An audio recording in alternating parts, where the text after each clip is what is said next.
खट्टा खाने वाली चुड़ैल। रात को अचानक राधिका मौसी को किचन से कुछ गिरने की आवाज आई। उन्होंने बाहर निकल के देखा तो किचन में उन्हें कोई सफेद साड़ी में दिखा। वो चीख पड़ी, हे भगवान, आलतू जलाल तू आई बला को टाल तू, आलतू जलाल तू आई बला को टाल तू। राधिका मौसी को चीखते सुनकर श्रवण बाहर आता है भागते हुए। अरे माँ, क्या हुआ? क्या देख लिया? दादी माँ आ गई क्या सपने में? अरे बेटा, रसोड़े में देख तो कौन है? श्रवण रसोड़े में झांक कर देखता है और उसे कोई नहीं दिखता अंदर। अब रसोड़े में तो कोई नहीं है माँ। कोई सफेद साड़ी में नहीं है क्या? नहीं माँ, कोई भी नहीं है। चिल्लम चिल्ली की आवाज सुनकर काजल भी वहाँ आ जाती है। अब क्या हो गया माँ जी? अरे बेटा, रसोड़े में एक चुड़ैल थी सफेद साड़ी में। अरे क्या कर रही थी वो अंदर? अरे बताया नहीं, कल आएगी ना तो पूछ लूंगी। चुड़ैल जी, आपका क्या प्लान है? माँ जी, रात बहुत हो गई है, आपने कोई बुरा सपना देखा होगा, चलिए सो जाइए। राधिका मौसी सोने तो चली जाती है पर उनको रात भर नींद ही नहीं आती। वो कुछ भी उलझुल बातें सोचने लगती है। कहीं चुड़ैल की वजह से तो घर में टेंशन नहीं हो रहा, कहीं उसी की वजह से तो वो दादी नहीं बन पा रही। सुबह जब राधिका मौसी रसोड़े में छानबीन करती है तो पाती है कि नींबू का अचार गायब है। चुड़ैल नींबू का अचार ले गई, मुझे तो ठीक नहीं लग रहा कुछ।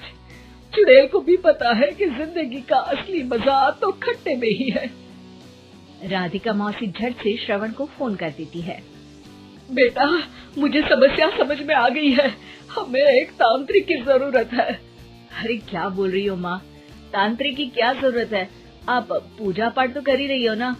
आलतू जलालतू मंत्र सारे फालतू जैसे कुछ मंत्र पढ़ो, चली जाएगी अपने आप चुड़ैल। अरे नहीं बेटा, कभी चुड़ैल को कम नहीं समझते। अरे तुझे पता भी नहीं चलेगा कि कभी वो छल करके काजल की जगह घर की बहू खुद बन जाएगी। क्या माँ, कुछ भी बोल रही हो? कहाँ काजल और कहाँ चुड़ैल? वैसे एक बात बताओ, काजल को अगर गाने के लिए बोल देना तो चुड़ैल काजल की आवाज सुनकर घर तो क्या धरती लोग छोड़कर चली जाएगी। तुम ना पढ़े लिखे बच्चे हर चीज को मजाक समझते हो। तुम रहने दो, मैं खुद ही तांत्रिक को बुला लेती हूँ। अच्छा सुन, शाम को इमली लेके आना। क्या है कि चटनी खाए बहुत दिन हो गए है ना? नहीं माँ, इमली तांत्रिक से ही मंगवा लो ना, आटा वगैरह भी उसी से पिसवा लेना।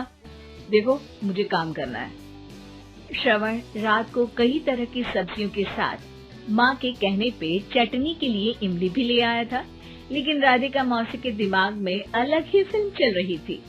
उन्हें अब सिर्फ शक ही नहीं यकीन होने लगा था कि शायद चुड़ैल ने श्रवण पर अपना जाल बिछा दिया था, जिस वजह से श्रवण उनकी बात ही नहीं मान रहा था। पर कोई नहीं, आने वाली रात में राधिका मौसी खुद तैयार हो गई चुड़ैल को पकड़ने के लिए। रुद्राक्ष की माला, तुलसी का पत्ता, हनुमान चालीसा सब हाथ के पास ही था, बस चुड़ैल का इंतजार था। और जैसा राधिका मौसी ने सोचा था वैसा ही हुआ। वो चुड़ैल उस रात भी आई, पर वो राधिका मौसी से तेज निकली और राधिका मौसी के उससे पकड़ने के पहले ही वो भाग खड़ी हुई। जरूर बहू पे साया है उस चुड़ैल का, तभी तो श्रवण के कमरे में गई है। और अगली सुबह राधिका मौसी पिछली रात हुए हमले में किन चीजों का नुकसान हुआ उसका हिसाब लगा रही थी। उनके खेमे से एक आम के अचार की शीशी भी गायब हो चुकी थी और वो इमली भी जो कल श्रवण लेकर आया था। राधिका मौसी इस बारे में सोच ही रही थी कि श्रवण जल्दी से रसोड़े में आकर दवाइयों की पोटली ढूंढने लगता है। अरे बेटा, क्या हो गया? अब माँ, वो काजल की तबीयत खराब है, बहुत घबराहट हो रही है उसे। हे भगवान, मैंने पहले ही कहा था कि तांत्रिक को बुला लेते हैं, पर नहीं। अब देखो, उस चुड़ैल ने काजल को अपने वश में करना शुरू भी कर दिया है। हालांकि श्रवण भूतों में विश्वास नहीं करता था, पर अब वो भी डर जाता है। और राजी हो जाता है एक तांत्रिक को बुलाने के लिए। कुछ ही घंटों में तांत्रिक आ जाते हैं और राधिका मौसी तांत्रिक जी को सब बता देती हैं। घोर संकट, घनघोर संकट, चुड़ैल को मारू जोर चाकट, ओम भट स्वाहा खटखा के आहा। अरे ये क्या मंत्र है?